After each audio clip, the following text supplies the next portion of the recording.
고린도전서 12장 4절에서 7절까지 말씀입니다. 은사는 여러 가지지만 그것을 주시는 분은 같은 성령이십니다.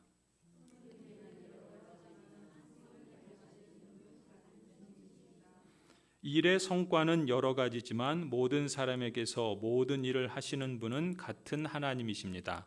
각 사람에게 성령을 나타내 주시는 것은 공동 이익을 위한 것입니다. 아멘.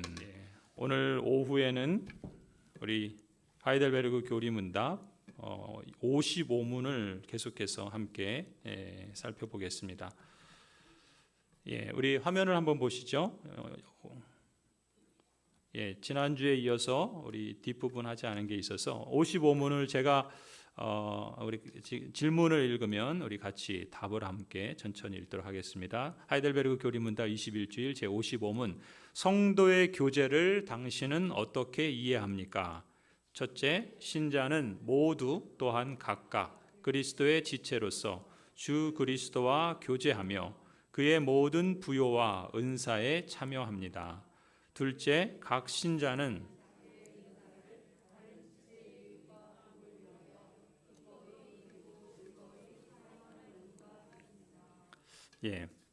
우리 지난주에 하이델베르그 교리문답 55문을 함께 살펴보았죠. 성도의 교제와 관련해서 지금 이 부분은 우리가 신앙 고백하는 사도신경에서 성령을 믿사오며 거룩한 공교회와 성도가 서로 교통하는 것과 죄를 사하여 주시는 것과 몸이 다시 사는 것과 영원히 사는 것을 믿사옵나이다 하는 그 뒷부분에 신앙 고백의 내용들을 하이델베르그 교리문답에서 질문하고 답하고 있어요. 그래서 이제 성도의 교제에 관련하여서 우리가 함께 그 의미를 살펴보고 있습니다. 두 가지 의미가 있다 그랬죠. 하이델베르그 교리문답은 성도의 교제와 관련해서 두 가지 의미가 있다고 그랬어요. 그러니까 지난 주일에는 첫 번째 의미를 우리가 살펴보았습니다. 어떤 의미가 있는가? 첫 번째 한번 보세요. 그 화면을 보시면 성도의 교제를 당신은 어떻게 이해합니까? 첫째 뭐라고 그랬습니까? 신자는 모두 또한 각각 그리스도의 지체로서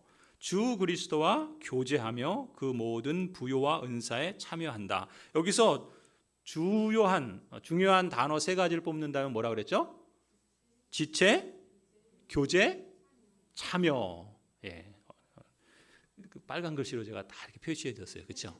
딱 하시라고. 그죠? 성도의 교제를 어떻게 이해합니까? 성도의 교제의 첫 번째 대답에서 우리가 주목할 점은 신자는 그리스도의 지체다라는 것에서 출발했어요. 그렇죠? 근데 여러분 각각이 그리스도의 지체며 또 여러분이 함께 그리스도의 지체라는 거예요. 그러니까 여러분 개인이 하나 그리스도의 몸의 지체고 또 우리가 함께 그리스도의 몸의 지체다라고 말하는 데서부터 성도의 교제를 시작해요. 그리고 두 번째는 뭐였냐면은 신자는 그리스도의 지체로서 누구와 교제합니까? 주 그리스도와 교제하는 거예요. 그러니까 성도의 교제를 여러분 사이에 우리 사이의 교제를 말할 때 성경은 어디서부터 출발하냐면 주님의 지체다. 그리스도의 몸의 지체다라고 말하고 그렇기 때문에 몸의 지체라는 건 뭐예요? 그 교회가 그리스도의 몸인데 그 몸의 머리는 예수님이시라고 그랬잖아요. 그리고 우리는 각각 그 몸의 부분 지체라고 그랬잖아요.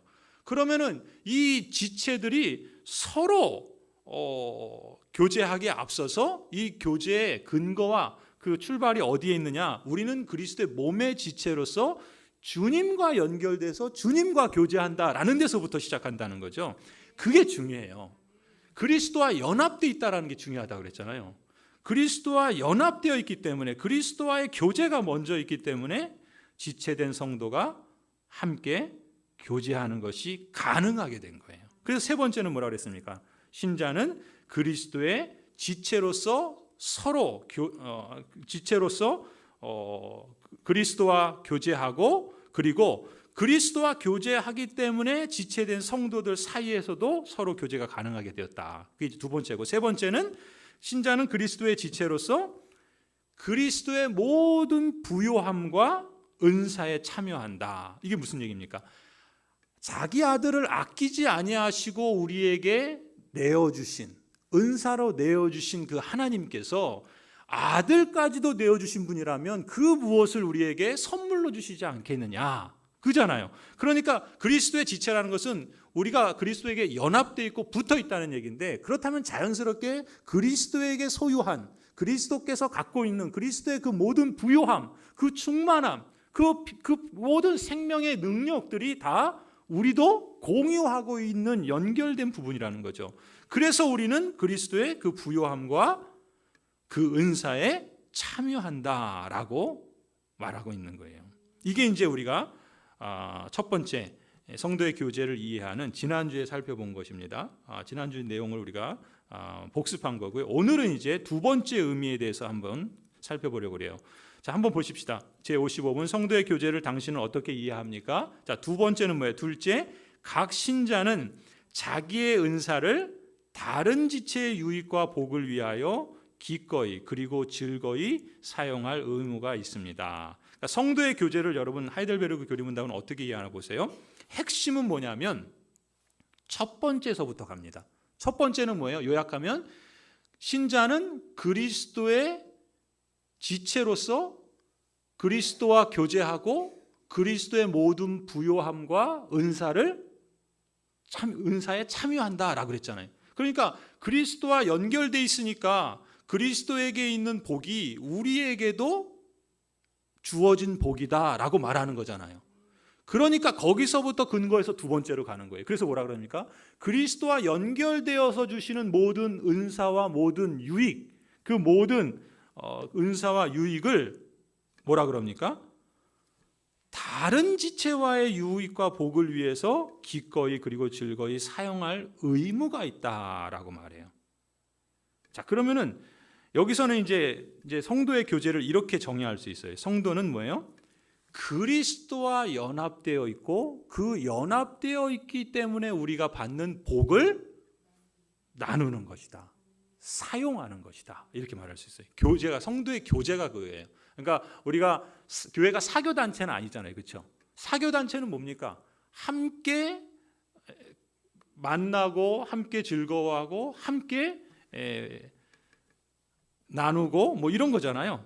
그런데 성도의 교제를 말할 땐 단순히 그냥 우리가 좋아서 친목단체처럼 만나고 또 나누고 사용하는 그런 정도가 아니라 그리스도와 연합되어 있기 때문에 그 그리스도에게서 받는 그 복, 그 유익, 특히 그리스도가 주시는 그 은사를 함께 나누고 또 사용하는 것이 성도의 교제다, 이렇게 말해요. 그래서 이제 사실은 성도의 교제를 말할 땐 조금 더 우리가 더 깊은 차원으로 가야 되는데 오늘은 거기까지는 안 갑니다. 그냥 아주 여기 요 하이델베르그 교리문답에서만 다루는 내용만 세 가지만 살펴보려고 그래요. 첫 번째, 여기서 강조할 것 첫 번째는 신자는 자신의 은사를 사용할 의무가 있다 그래요. 의무가 있다. 여러분 이 말이 중요합니다. 무슨 얘기예요? 그리스도인은, 신자는 자신의 은사를 사용해도 되고 아니면 말고 이렇게 표현하지 않아요. 그죠? 우리에게 주신 은사는 사용할 의무가 있는 거예요. 의무라는 말을 써요. 그렇죠? 1번에서는 어쩌면 권리예요. 권리. 우리가 그리스도와 연합되어 있기 때문에 하나님의 그 예수 그리스도의 부요함과 은사를 우리에게 우리에게 나누어 주시잖아요. 우리에게 참여하게 하시잖아요. 우리의 권리죠. 하나님께서 우리에게 주시는 복이에요. 그런데 그 권리만 우리에게 주실 뿐만 아니라 하나님께서는 우리에게 그 주신 그 권리를, 그 은사를 사용해야 할 의무도 있다라는 거예요. 근데 여러분 보세요. 의무하면 보통 어떤 생각이 듭니까? 부담스럽죠. 뭔가 좀 책임을 져야 되고 또 어떤 짐이 된다라고 생각하잖아요. 근데 여기서는 어떤 맥락에서 의무를 말하냐면 교제라는 측면에서 말하는 거예요. 교제라는 측면에서. 앞으로 나오겠지만 여러분, 우리가 성도의 교제를 할 때 우리에게 주신 은사가 오늘 본문에 이제 나오겠지만 여러 가지입니다. 한번 보실까요? 한번 보세요. 고린도전서 오늘 우리가 읽은 본문 12장 4절부터 보시면 여러분, 그 은사는 4절 보면 은사는 여러 가지지만 그것을 주시는 분은 누구예요? 성령이십니다. 신자에게 있어서 은사는 앞서 뭘 전제했습니까? 내게 갖고 있는 재능, 내게 갖고 있는 어떤 소유, 내게 갖고 있는 어떤 기술, 내가 갖고 있는 어떤 그 무엇, 사실 내 소유죠. 그렇잖아요. 그런데 신자에게 은사는 뭐라고 전제했습니까? 그리스도에게 연합되어 있기 때문에 참여하는 것이 은사라고 그랬어요. 그러니까 신자는 적어도 그리스도가 나의 주님입니다라고 말한다는 것은 주님이 내 주인입니다라는 거잖아요. 내 모든 것이 주님 거라는 거죠. 그러면 내게 있는 기술이나 능력이나 어떤 그 모든 것들도 주님의 것이라는 거예요. 그렇기 때문에 그 주님의 것이기 때문에 뭐라 그럽니까? 은사는 사람마다 다 다르고 여러 가지지만 그것을 주신 분이 누구라고요? 성령이라 이렇게 말하는 거예요. 성령이라. 그러니까 내가 좀 잘나서, 내가 좀 가방끈이 길어서, 내가 좀 경험이 많아서, 내가 좀 소유가 많아서 그건 그냥 내 거야 라고 말하지 않는다는 거예요. 그것이 교회와 이 일반 사교단체와의 차이죠. 그러니까 우리는 그리스도와 연합되어 있기 때문에 그리스도에게 있는 것이 우리에게도 오지만 우리에게 있는 것이 사실은 다 그리스도의 것이라는 거예요.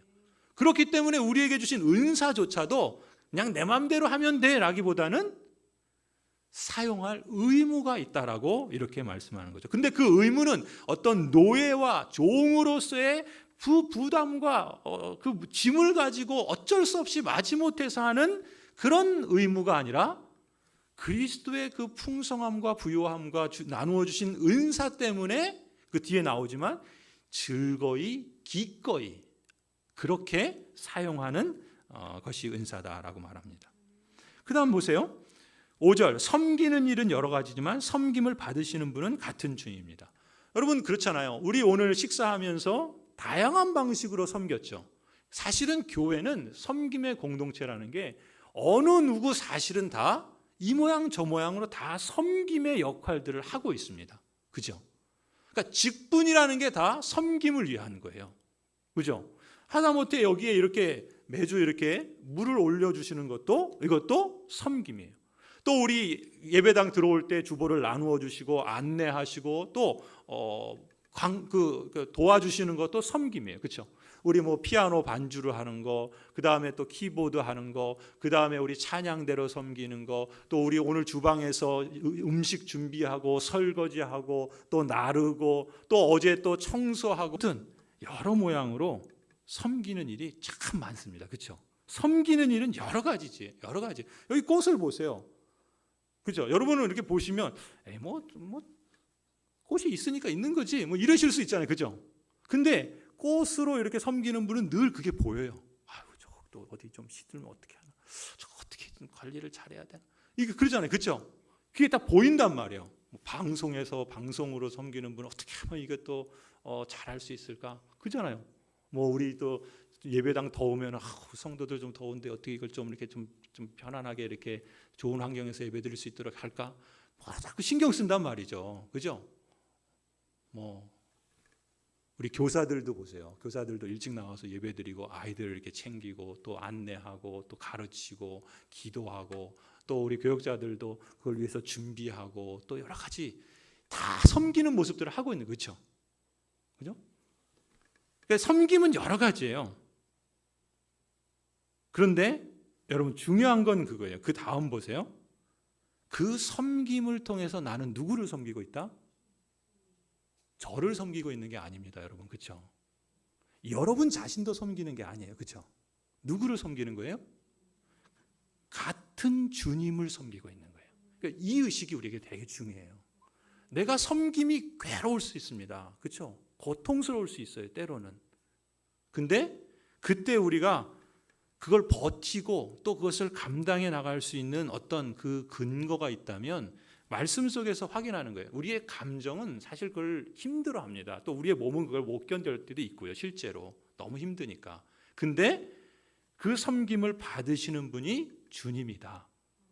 그렇잖아요. 내가 여기 예배당에 떨어져 있는 휴지 하나 줍는 것도 그것도 일종의 섬김이죠. 내가 예배당에서 새벽이나 뭐 낮이나 밤이나 기도하는 것도 그것도 섬김이에요. 누군가를 위해서 하나님을 향하여 중보하며 기도하는 것 섬김이에요.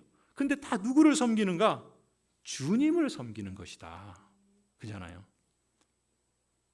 어제 또 우리 여러분들이 또 늦게까지 남으셔가지고 다 정리하고 수건도 세탁기 돌리고 또 소독하고 정말 정말 여러 가지 일들을 많이 하셨는데 저는 그 모든 섬김을 받으시는 분이 오늘 말씀처럼 같은 주님이다라는 것. 그 다음에 또 보세요. 그래서 그런 섬김을 통해서 어떤 결과가 나타나죠. 그렇죠? 일의 성과가 있어요. 그렇죠? 차량 운행을 하면서 성도들이 이렇게 예배 잘 드릴 수 있도록 운행을 하잖아요. 결과가 있어요. 그죠? 그런 이 일의 성과는 여러 가지예요. 어떤 사람의 그 일의 성과는 눈에 보여요. 어떤 사람의 눈에 그 일의 성과는 전혀 보이지도 않아요. 여러분 저 2층에 있는 저기 그 어린이 방, 그다음에 방송실에 있는 그런 이런 거 뭐 치운다고 아무 티도 안 납니다. 그렇죠? 몰라요. 그렇잖아요? 우리 그 교육관에 있는 그 시설들, 또 우리 2층 중고등부실에 있는 여러 가지 그 집기들, 그런 거 뭐 청소하고 뭐 이런 거 한다고 아무런 티도 안 나요. 일의 성과는 보이기도 하고 또 드러나지 않을 수도 있어요. 그런데 거기 뭐라 그럽니까? 모든 사람에게서 모든 일을 하시는 분은 같은 하나님이시라는 거예요. 그러니까 여러분이 어떤 부분에서 내가 그리스도의 교회 한 지체로서 그리스도와 교제하고 또 성도의 교제로서 내게 주신 그 은사를 사용하고 있다는 것은 뭘 말하고 있냐면 지금 내 안에서 하나님께서 일하시고 있다라는 것을 그것만큼 잘 보여주는 게 없는 거예요. 그 다음 보세요. 7절. 이처럼 각 사람에게 성령을 나타내 주시는 것은 뭘 위한 것이라고요? 공동의 이익을 위한 거예요. 공동의 이익. 나 개인의 이익이 아니라 교회 공동체라고 하는 공동의 이익을 위한 것이다. 그래서 신자는 내게 있는 은사를 사용할 의무가 있는 거예요. 여러 가지 다양한 은사들이 있죠. 그 은사가 더 좋은 은사가 있고 더 나쁜 은사, 더 그 수준이 있는 은사가 있고 더 그렇지 않은 은사, 그렇지 않습니다. 그걸 주신 분도 같은 성령이시오. 그 섬김을 통해서 섬김을 받으시는 분도 같은 주님이시오. 또 그 모든 일을 하시는 분도 주님이시다. 근데 여기 표현 보시면 어떻게 쓰죠? 성령이 주신 분이요, 주님께서 섬김을 받으시는 분이요, 하나님께서 하시는 분이다 그랬죠. 뭘 보여요? 그렇죠. 삼위일체 하나님이 일하시는 거예요. 삼위일체 하나님께서 우리를 특별한 존재로 삼아주시고 우리의 구원을 이루어 가시는데 우리의 그 섬김을 성도의 교제 가운데 삼위일체 하나님께서 일하시고 있는 거예요.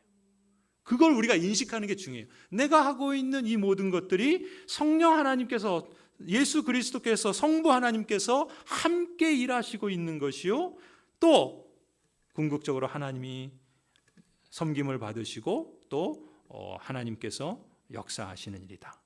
그리고 그러한 결과들이 어떻게 우리 공동의 이익으로, 유익으로 드러나게 된다라는 것이죠. 그런 점에서 신자의 은사는 어떻게 된다고요? 사용할 의무가 있다라고 말하는 거예요. 그러니까 이제 여러분 은사를 얘기할 때 과거에는 은사주의가 문제가 뭡니까? 은사주의는 이제 신령한 은사를 구분을 해요. 그죠? 물론 영적인 은사입니다. 그런데 그 은사는 보통 나는 방언할 수 있는데 너 방언할 줄 알아? 그럼 구원 못 받은 거야. 저는 어렸을 때 그런 얘기 들었어요. 여러분 그런 거 못 들으셨죠? 그러니까 막 방언 받으라고 막 또 방언을 줘 막. 제가 그런 교회를 다녀서 그런 게 성경이 나오는 것 같아요.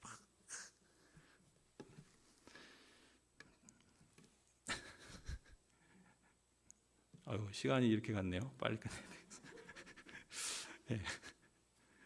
은사는 여러분 은사 얘기하면 항상 좀 이렇게 부정적으로 가요. 그렇죠? 왜 그럽니까? 자기가 나타나기 때문에. 자기 자랑을 하고 자기가 드러나고 내가 이만큼 능력이 있어. 내가 이런 사람이야. 자꾸 이런 데로 간단 말이죠. 그래서 사실 은사는 그 말 자체가 선물이에요. 하나님이 주신 선물. 귀한 거예요. 더군다나 영적인 은사라면 더 귀한 것 아닙니까? 그런데 그게 자꾸 자기를 드러내고 자기를 자랑하고 남과 비교해서 다른 사람을 무시하는 걸로 가다 보니까 은사에 대해서 부정적인 그런 인상들이 없지 않아 있는데 사실 은사는 귀한 것입니다. 왜냐하면 그걸 주신 분이 하나님이시고 그걸 통해서 섬김 받으시는 분이 주님이시고 그걸 통해서 일하시는 분이 하나님이시기 때문에 그래요. 그런 점에서 은사는 개인의 것이 아니라 하나님의 것이고 교회를 위한 것이다라는 인식을 갖는 게 중요합니다. 그것이 꼭 영적인 은사만이 아니에요. 여러분이 사회생활하면서 얻은 경험, 어떤 기술, 어떤 능력, 재능 이런 것들도 얼마든지 하나님께 구별하여 드릴 수 있어요. 그게 구별이죠. 그게 거룩이에요. 우리가 그 빵을, 성찬에 쓰는 빵을 구별하여 먹기 때문에 성찬이라 그러잖아요. 그건 일상적으로 먹는 빵이에요, 말하자면. 근데 그것을 하나님께 구별하여 드리기 때문에 성찬. 성도는 왜 그럽니까? 우리가 일상적인 우리의 삶을 살아가는 사람인데 하나님께 구별하여 드리니까 성도. 예배당을 왜 성전이라 그래요? 하나님께 구별하여 드리는 장소이기 때문에 성전. 이 성자를 쓰는 말은 하나님께 구별하여 드린다는 거잖아요. 그런 점에서 은사 역시도 하나님께 구별하여 드리는 것. 그런 점에서 우리의 모든 것이 다 하나님께 구별하여 드린다면 그것이 영적인 은사라고 말할 수 있다는 거죠. 그렇게까지 인식할 수 있어야 돼요. 왜요? 이건 내 거야 라는 차원이 아니라 하나님의 것이며 하나님의 선물이요, 그래서 교회를 위한, 공동의 이익을 위한, 공동의 유익을 위한 것이다 라는 것이 아주 중요합니다. 반대로요, 고린도전서 12장 25절 27절을 보세요. 한 지체가 고통을 당하면 어떻게 됩니까? 몸에 있는 다른 지체도 함께 고통당합니다. 여러분 아시죠? 저 옆에 여기 뭐 이렇게 조금 이렇게 까지면 어떻게 돼요? 여기만 아픈 게 아니라 요것 때문에 다른 데도 아프잖아요. 그렇죠? 여러분 허리 아프면 어떻습니까? 아무것도 못 해요. 그렇죠? 저도 허리를 아파봐서 알지만 아무것도 못 합니다. 진짜. 기어다녀야 돼요. 한 지체가 고통을 당하면 모든 지체가 함께 고통당한다라는 의식을 말씀하시는 거예요. 또 한 지체가 반대로 영광을 받으면, 여러분 중에 한 사람이 잘 돼서 복을 받으면 그걸 시기하고 이렇게 뭐라고 할 게 아니라 함께 기뻐하고 축하하고 또 그래야 되죠. 하물며 하나님을 영화롭게 하는 것이라면 한 사람의 영광으로 그치지 않고 모든 지체가 함께 기뻐해야 될 일이라는 거죠. 왜 그렇습니까? 27절, 여러분은 뭐기 때문에? 그리스도의 몸이기 때문에. 따로따로는 지체이지만 그리스도의 한 몸 된 공동체이기 때문에. 그러니까 이거를 우리가 실제로 이렇게 하지 못하는 부분이 있어요. 그렇죠? 우리가 그렇게 살아오지 않은 부분이 있기 때문에 그런 부분이 있지만 성경이 그렇게 우리에게 말씀하시는 건 뭐예요? 우리가 그런 존재가 됐다는 거예요. 우리가 거듭났다는 건 성령께서 우리의 속사람을, 우리의 성향을 바꾸셨다는 거예요. 이렇게 가능하도록 바꾸셨다는 거예요. 그래서 우리에게 성령께서 그런 소원을 주시고 그렇게 행하도록 역사하신단 말이죠. 그러니까 얼마든지 가능한 거예요. 그러니까 어떻게 해야 됩니까? 우리의 부르심을, 우리의 택하심을 굳게 잡고 그것을 힘써 지켜나가는 것이 우리의 해야 될 부분이라는 것이죠.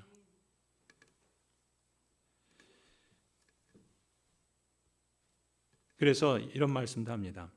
어느 한 지체가 제 역할을 하지 않으면 다른 지체들이 그 역할을 대신 감당해야 되기 때문에 이러한 현상이 교회 안에 심화되면 그 교회는 전체적으로 병든 교회라는 거예요.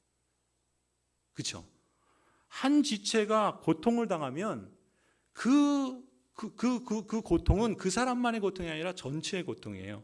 한 지체가 영광을 받으면 전체가 함께 기뻐해요. 무슨 얘기인가? 우리에게 하나님께서 주신 은사를 가지고 사용할 의무가 있는데 그것을 사용하지 않을 때, 그래서 그 짐이, 그 고통이 어떤 일부에게 편중이 돼버리면 어떻게 되는 거예요? 그러면 다른 그 지체가 훨씬 더 고통을 받게 된다는 거죠. 그런데 그것이 편중돼 버리면은 그럼 어떻게 돼요? 전체적으로 병든 교회라는 거예요.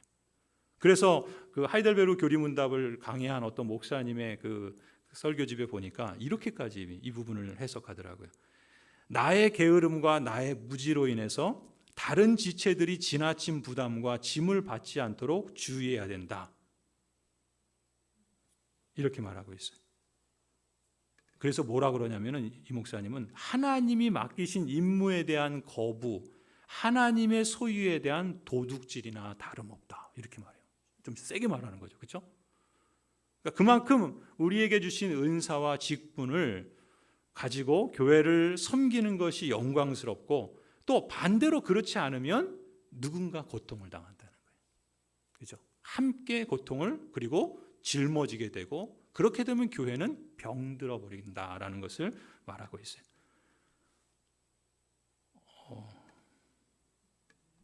시간이 다 됐는데요. 자, 제목만 말하고 끝내야 되겠습니다. 이거 다음 주까지 갈 수는 없잖아요. 이거 지난주에 끝내야 될 걸 지금 제가 죄송합니다. 자, 두 번째는요. 이제 그 두 번째 성도의 교제를 어떻게 이해합니까? 두 번째 그 대답을 보시면 거기 뭐라고 그러냐면은 이 성령께서 주신 은사를 사용함으로써 성도의 교제를 하는 목적이 뭐예요? 다른 지체의 유익과 복을 위해서라 그랬어요. 그렇죠? 다른 지체의 유익과 복을 위한 거예요. 그렇죠? 예. 그다음에 세 번째는 거기 뭐라 그럽니까? 이 은사를 사용함으로써 성도의 교제를 하는 방법은 뭐냐면 기꺼이 그리고 즐거이라고 하고 있어요. 한번 여러분 그림을 한번 보여주세요. 이 부분만 하고 마칠게요. 미국에 가면은 그랜드 래피즈라고 하는 그 도시가 있는데 거기에 이제 칼빈 대학이라는 데가 있습니다. 칼빈 대학의 그 학교의 이게 로고예요. 그 마크. 거기에 보면은 영어로 이제 써져 있는데 이 영어 표현을 무슨 말인가 하면은 나의 심장을 주님께 드립니다. 신속히 그리고 신실하게. 기꺼이는 지금 저기죠. 우리 하이델베르그죠. 그러니까 지금 이 하이델베르그 교리문답의 이 표현이 사실은 이것과 이렇게 연결되어 있는 거예요. 그러니까 이게 사실은 깔뱅이. 이거 설명하면 시간이 지나갈 것 같아요. 다음에 얘기할게요. 아무튼 성도의 교제를 우리가 어떤 방법으로 해야 되냐면은 내게 주신 은사를 적어도 기꺼이 그리고 즐거이 하려고 하는 마음을 갖는 게 중요한 거예요. 늘 그럴 수는 없어요. 그렇죠? 우리가 그렇지 않을 때도 있습니다. 특히 어떤 일들이 내게 부담이 되고 편중이 되고 짐이 될 때는 기꺼이가 잘 안 돼요. 또 즐거이가 잘 안 돼요. 그러니까 우리가 서로 함께 이제 교제의 이 짐을 또 교제의 이 여정을 같이 가는 것이 중요한데 여기서 이제 나의 심장을 주님께 신속히 그리고 신실하게 드립니다 했던 것처럼 우리의 그 은사를 기꺼이 그리고 즐거이 사용할 의무가 있다라고 말씀하시는 거죠. 그래서 우리가 하이델베르그 55문을 보시면은 성도의 기제를 우리는 두 가지로 이해합니다. 그리스도와 교제함으로써 그리스도의 부요함과 그 은사에 참여하고 그것이 우리에게 주시는 복이라면 그 받은 복으로 가지고 우리가 다른 사람의 유익을 위해서 즐거이 그리고 기꺼이 내 은사를 사용할 의무가 있다라고 하는 차원으로 성도의 교제를 우리가 이해할 수 있어야 되겠습니다. 그랬을 때 우리가 함께 그리스도와의 연합된 성도로서 주님과의 교제를 통해서 주님의 부요하심을 누릴 뿐만 아니라 함께 성도의 교제를 통해서 서로의 유익과 복을 더 확대시켜가는 거예요. 그래서 우리가 함께 자라가는 거예요. 그래서 같이 자라는 겁니다. 같이 병들어가기도 하지만 같이 자라는 거예요. 그게 성도의 교제를 주신 그런 유익이죠. 어제 우리 이렇게 일하시는 분들도 그렇고 또 오늘도 이렇게 보니까 수고하고 섬기는 분들이 또 이렇게 함께 모여서 교제도 하고 이야기도 나누고 또 이렇게 하는 모습을 보면 참 감사해요. 그러면서 서로가 이렇게 자라가고 또 서로의 유익을 키워가는 것이라 믿습니다. 이 성도의 교제를 통해서 우리가 신앙 고백할 때 이 두 가지 의미들을 여러분 기억하시고 또 우리가 함께 자라가는 그런 은혜가 있기를 간절히 소원합니다.